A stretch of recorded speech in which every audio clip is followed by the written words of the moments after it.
мынакей 1998 жылы проект болуп, ошол алтын балалык курулуп, 500 балага реабилитационный центр курабыз деп башташкан. Но из-за того, что 2005 жылы революция болуп кетип,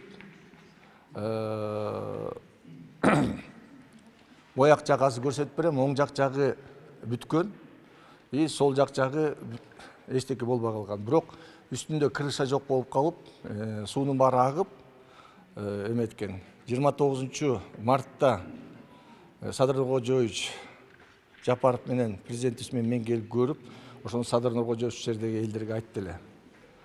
Алтын балалыкты бүтүрүп ишке киргизели деп. Анан кийин ачыгын айтканда ал кезде 2-3 фирма келди. Бир фирмасы 20 миллион долларга бүтүрүп берем деди, экинчи фирмасы 25 миллион долларга бүтүрүп берем деди. Но каражат жок болгондуктан Садыр Нуркожоевич мени ушул июнда чакырып айтты, спонсорлордон жардам сурап, ушу кылып берип бүтүргүлөчү деп. Азыр мынакы кезде спонсорлордун бардыгы иштеп, өзүнүн колдоруна келген жардамын беришти. Азыркы кезде бардык жагы бүтүп калды. Азыр көрсөтөм. Мебелдердин баарын алып атабыз. Мебелдерди көрсөтөм. Ошентип биздики 27 майда балдар кирет. 400 бала лагерь болуп, ошол менен эгер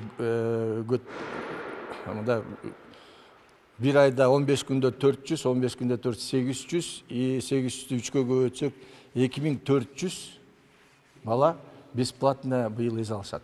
То есть бул Кыргызстандагы бардык окуучулар 7-8 класс. Биз уже список түзүп, списектерди тактап атабыз. Андан кийин 130